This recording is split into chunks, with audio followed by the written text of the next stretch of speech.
These animals, I just got home, and these animals were so far back in the field that I couldn't even see them. But when I called for them, they all came running. They're all here. And so as of right now, well, I mean, these animals are 100% grain trained. And I'm gonna see if I can show y'all what's in there. A feed trough right there. But it's straight corn. I am feeding these animals straight corn. I'm giving them about just under 1% of their body weight a day right now. And I have them on straight corn. I got that ionophore feed in storage right now, and I figured if these animals start having a bad acidosis, I can feed them a little bit of that ionophore, to get them to digest the corn a bit better. But as of right now, these animals, they're doing good. I mean, I don't see any health problems in my animals right now. I would say that these animals are good to go, and these animals, the health of these animals right here, this was my #1 priority before I could bring in new animals. And so my priority right now, my top priority was to get the animals that I have healthy. And once these animals were healthy, I would granted I got other things to do, but the #1 priority was to get these animals healthy. They've all been vaccinated, and they've all been preconditioned. And so I would just say, as a farmer, when talking about cattle, and when talking about one of the greatest things that a farmer can teach cattle is to not be afraid of people, right? I mean, one of the greatest things one of the greatest things that I can accomplish with these cattle is to have these cattle recognize me as a provider for their life, right? If they're sick, I give them medication. If they're hungry, I give them food. I give them clean water. It's one of the greatest things that I can teach these cattle is to not be afraid of me, and it just makes their life easier. It's just better for the animals. If the animals are always real wild, if they're always deathly terrified of human beings, the animals, they're not it's just not going to be a pleasant life for the animals, right? And so this morning I did get the fertilizer put on the field. I did get about I put the grain drill on 50 pounds an acre, and I had cereal rice seed. And so I went through about I was putting down 50 pounds an acre, and I put down about a 2.5 bags. So I used about 2.5 acres worth of grass to reseed the field, which is good, because when it's that whole field back there is about 8 acres, and so 2.5 acres is like I replanted about a third of it. And so that's going to do a lot in terms of bringing the biomass of the grass back up. And if I don't know if y'all paid attention to the small detail, but that middle gate was broken. That middle gate had been broken, but the man who is building this holding pen for my cattle is also the one who put that gate up there. And so he fixed it for me for free, because I told him that we only used it for a week and it broke. And so as of right now, these animals are being held up front. And in the morning, I realized that if I let the cattle out in the morning, they'll actually go and eat the grass instead of just standing around in the hay barn, and instead of rubbing their head on everything, they'll actually go out there and eat grass. And I need these cattle to eat the grass out front. The grass out front, well, actually the grass in the back is doing better than the grass in the front. But still, I need them to eat all of it. But I know that they're not going to eat all of it, but I still need to try, right? I still need to get them to try. It's supposed to rain about an inch, between a half an inch. I think it's like 3/4 of an inch or an inch tomorrow. And so, there's going to be more moisture on the field. The grass will be growing, and I need to get these cattle to eat this grass. I would say as of right now, I preconditioned all of these animals by myself. When these animals first got here, I was told that they were preconditioned, and that if I brought a feed sack, they would come running towards me. But that was a lie. These animals, when they first got here, if I even tried to get remotely close to the animals, they would go running for their lives. I could walk around with a feed sack in my hand and the animals would not even come close to me. They would not even take a second look at the feed sack. And so as of right now, I've got these animals preconditioned. I've preconditioned them myself. I've given them all of their vaccinations, and I've also grain trained them.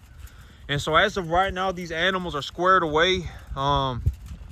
They're all squared away. They've all been vaccinated. They're all eating properly. They're all gaining weight very well. And, you know, as of right now, I still have way too much grass. Oh, you know, even if I doubled the number of even at 40 animals, I'm probably gonna, you know, because right now my big plan, well, okay, but I mean, these animals will get bigger. And so as they get bigger, they'll eat more. And, but I mean, I'll have to see. I mean, the grass is coming in so thick. The grass in the back is actually better than the grass in the front. And the grass in the front is doing very, very, very well. And so I was back there fertilizing the field, and I would say that the grass in the back is actually taller than a foot tall right now. And so, yep, but I mean, it's okay. It's a good problem to have. I figure, well, you know, one of the big issues with, okay, so, you know, I can only plant grass in certain conditions. This is going to get very, because, okay, so, you know, because me, like, when I go through these things and I talk about the things that I do on a daily basis, if I am not extremely thoroughly detailed in my work and you know, the work that I do, whether it be in business or whether it be in running cattle or whether it be in growing grass, it requires a tremendous attention to detail. I can't just use these broad strokes, right? I can't just say, oh, I'm gonna run cattle. Oh, I'm just gonna grow grass. Oh, I'm just gonna have a business. You know, I need to take a look at the numbers in the business. You know, what do my numbers look like? What do my expenses look like? What does my cash flow look like? You know. And it's the same way with the grass. You know, when I look at my grass, it's also, I have to, you know, when I'm growing grass, one of the big things that I have to do is collect soil data. So what does the, when I look at the biomass accumulation of the grass right now, what do I think the mineral balance of the soil needs to be to promote the maximum amount of biomass growth? Okay, well, if I anticipate that I need this, you know, but then it's like also, you know, how much rain am I going to get, right? How much rain am I going to get? How much water is there already in the soil? You know, there's a lot of things that go on, and you know, I can't just plant seed at any time of the year. Like here in a couple of weeks, it will be too cold for me to germinate seed on my field, and you know, there's a lot of things that go on. If I am going to do this, and you know. Okay, but here is something that is kind of a hard truth to swallow, but I mean, it needs to be considered. It needs to be considered, right? It is a hard pill to swallow. It is a hard truth to swallow. The medicine is bitter, but it needs to be considered. A man that makes $250,000 a year will do things differently than a man that makes $125,000 a year. A man that makes $125,000 a year will do things differently than a man that makes 60. A man that makes 60 will do things differently than a man that makes 30. And so, you know, I anticipate that when I look at my cattle business, and you know, I'll probably be doing something about somewhere between 100 to 120,000 net profit, right? And this is net profit. This is this is the money that will be going into my bank account after I've paid for everything. And so the way that I do things, you know, but also here's the thing is that I make this money on 10 acres. And I make this money running commercial cattle. I don't have some niche thing, right? I'm not like growing ginger in my backyard. I'm not growing mushrooms in my backyard.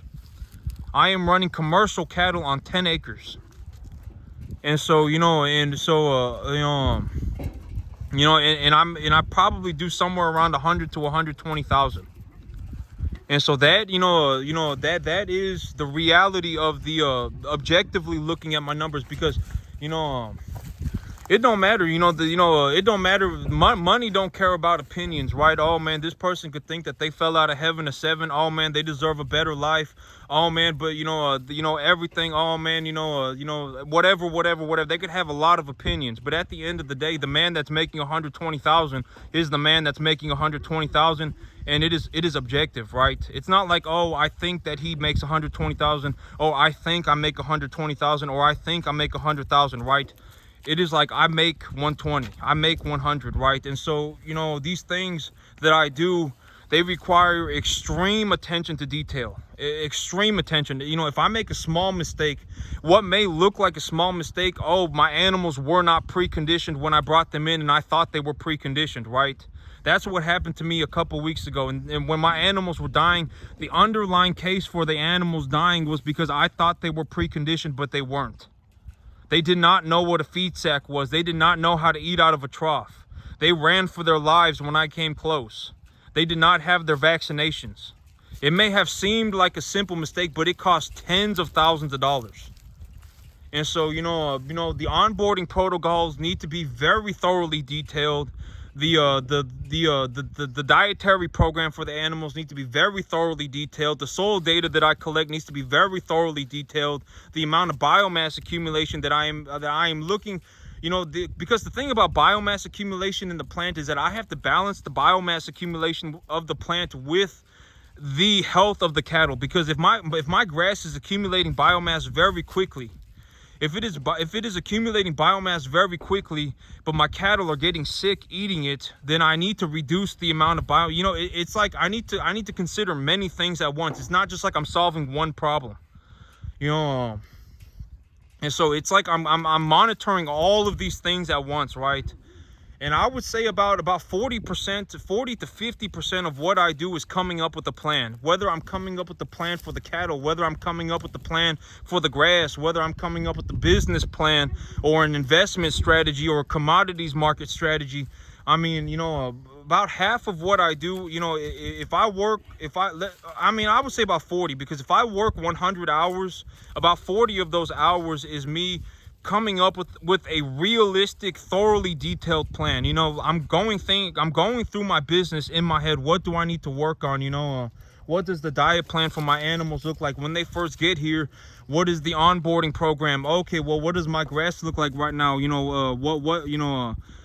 What does my soil mineral concentrations look like? What do I anticipate the weather will be over the next few weeks? What do I anticipate the weather will be over the next few months? Do I need to put hay away in the barn because I anticipate that there's going to be less rain in January? And hay prices are cheaper right now. What is the commodity price of corn looking like right now? Should I put a load of corn away? These are the things that need to be considered to operate this business. This business, it does not just happen, right? Like the cattle do not just show up in my backyard. The feed does not magically just show up in the troughs. The grass does not just magically come out of the ground. The animals do not just magically appear. These things, they all need to be meticulously, the detail is the important part, right? And so, there is a lot of moving parts, and,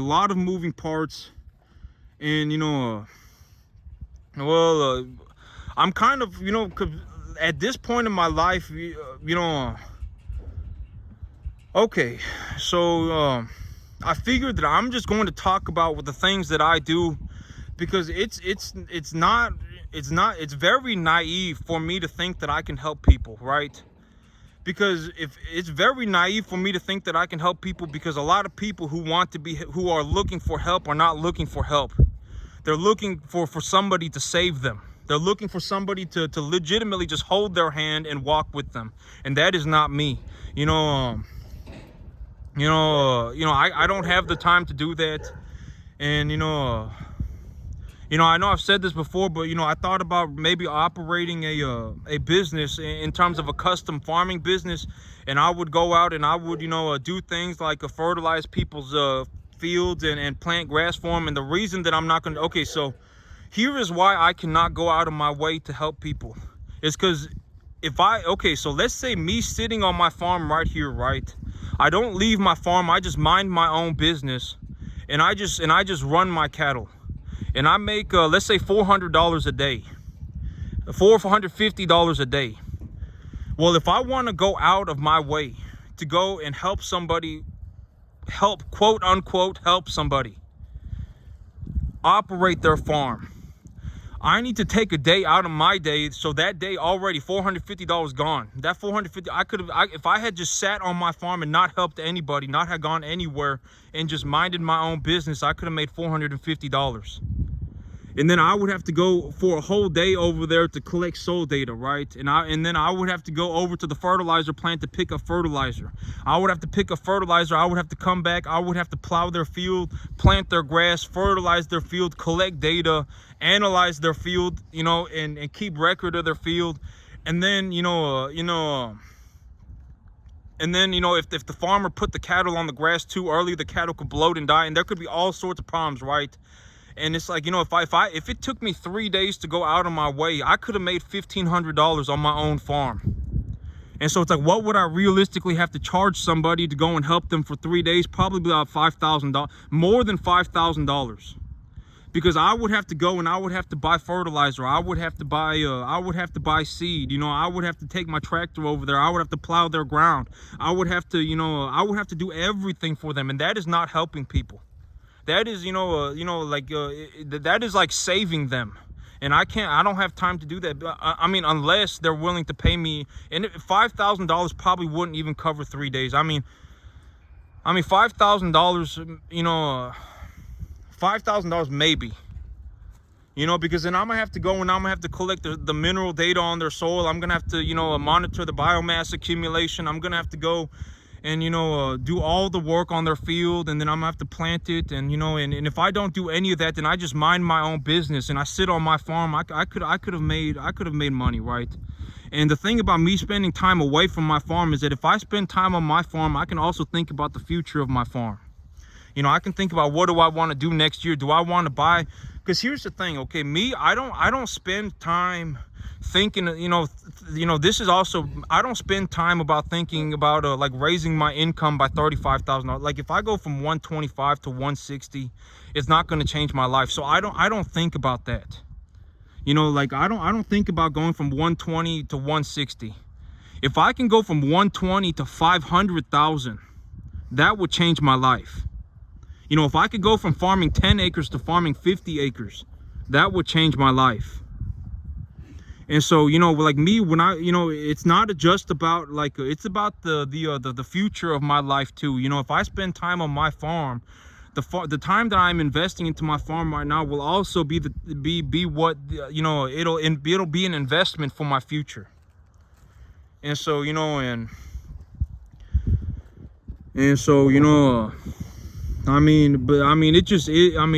the reality of the situation. It is, the medicine is hard to swallow, but it is the honest truth about what's going on in my life.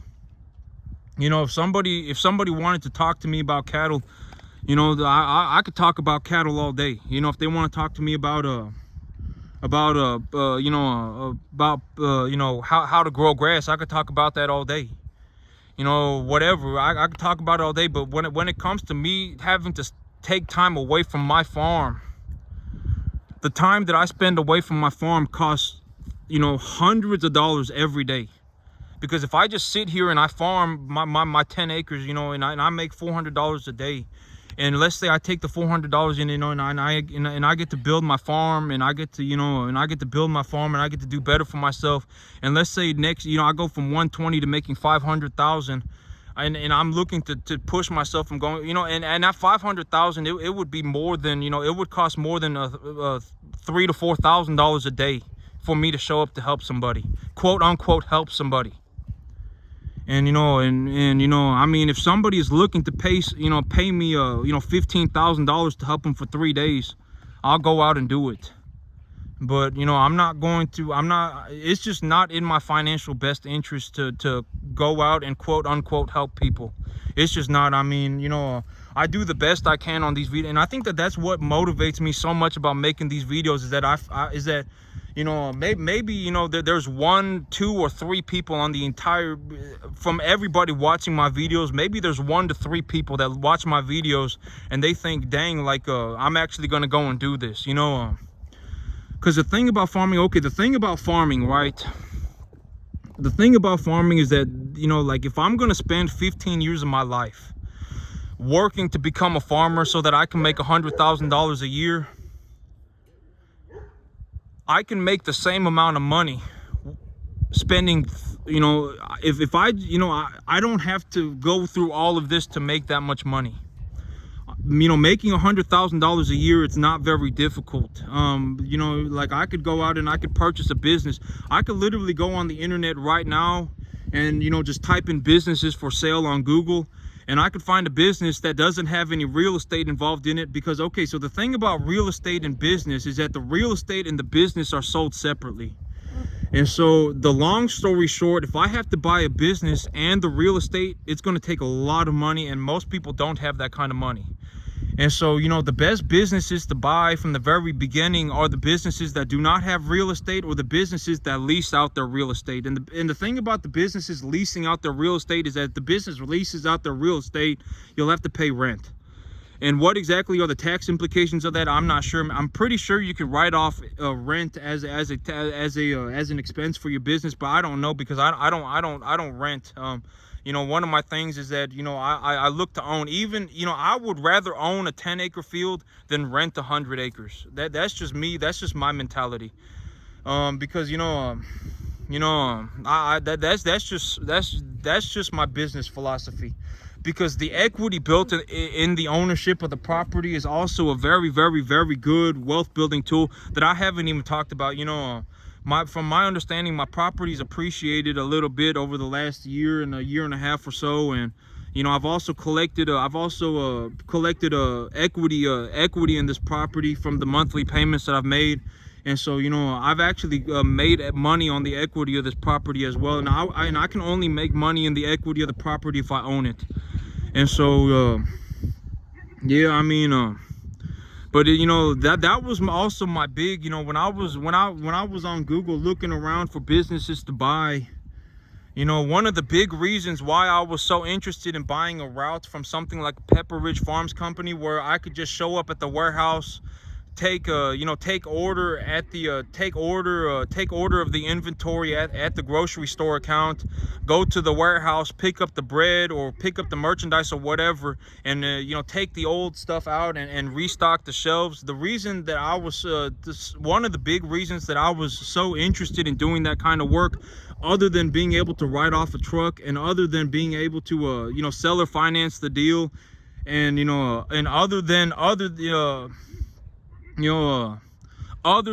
1 to 1.5 times multiplier, EBITDA multiplier that these businesses sell for, one of the big motives, another big motive for me looking at these businesses in particular, was that the business does not have any real estate. I don't need to pay any rent for a piece of land, and I also don't need to buy any land.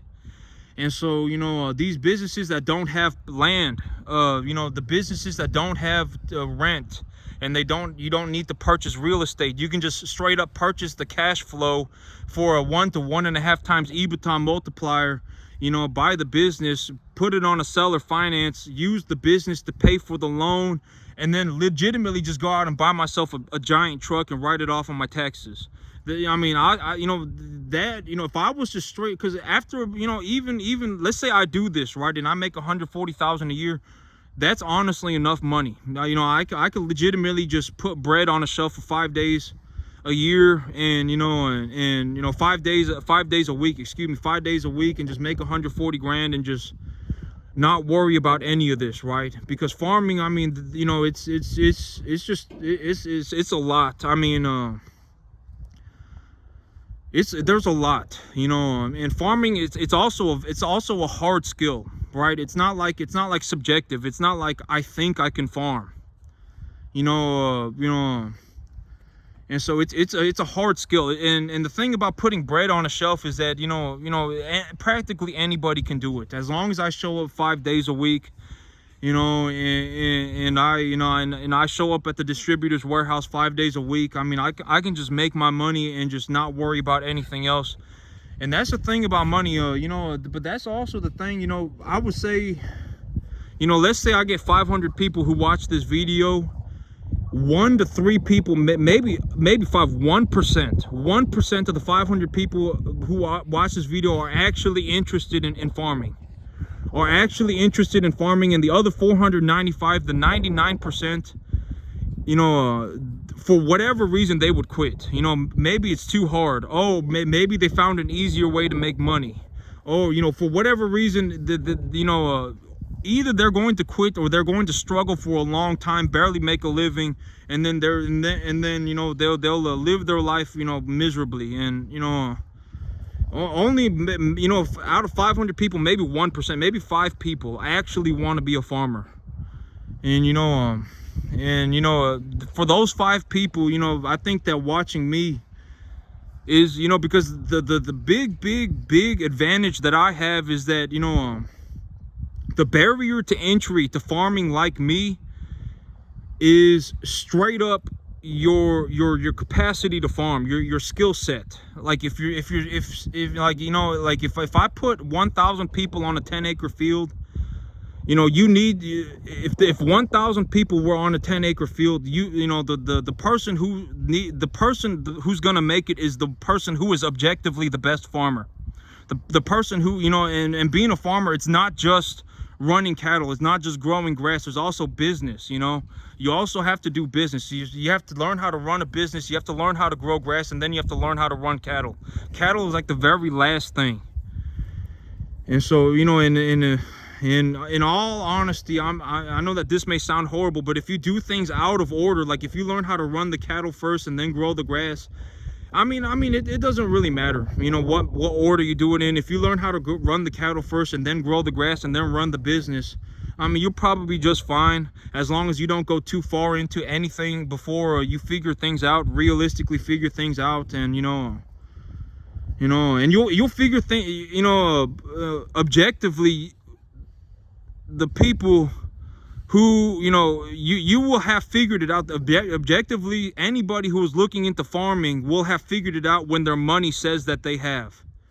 You know, because you can sit there and, like, a person, anybody, it's not just, you know, any person can sit there and think that they can farm, but at the end of the day, if their money's not coming in, you know, it's going to be real hard. It's going to be real hard. I mean, they're going to have to go out of their way to find money somewhere else. You know, they're going to have to go and work a job.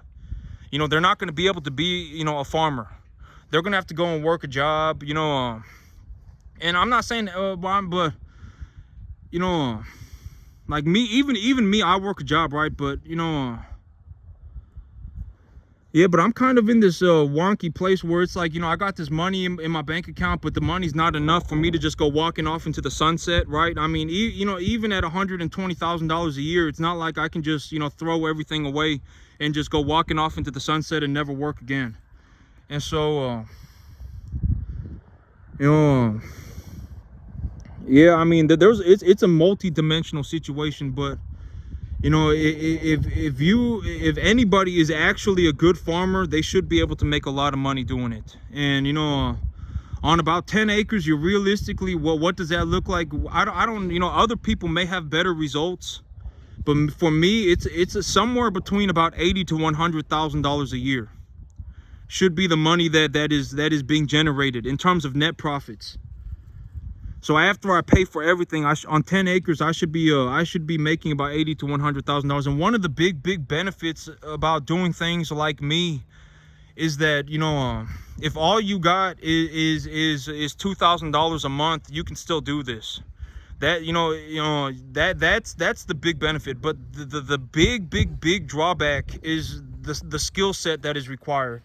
You know, the amount of time that it takes to build the skill set and to build your character and all that, because, you know, there are a lot of ways to lose money, right? There are a lot of ways to lose money. A lot of people go bankrupt. A lot of people don't make enough money to really, you know, to call themselves, financially, like to be a rich person. You know, most people don't make enough money to be rich. And so, you know, a lot of people, if they make a $25,000 mistake, I mean, it's like the world fell on them, right? And so, you know, yeah, I mean, it's a multi-dimensional situation. And so, Yeah, I mean, and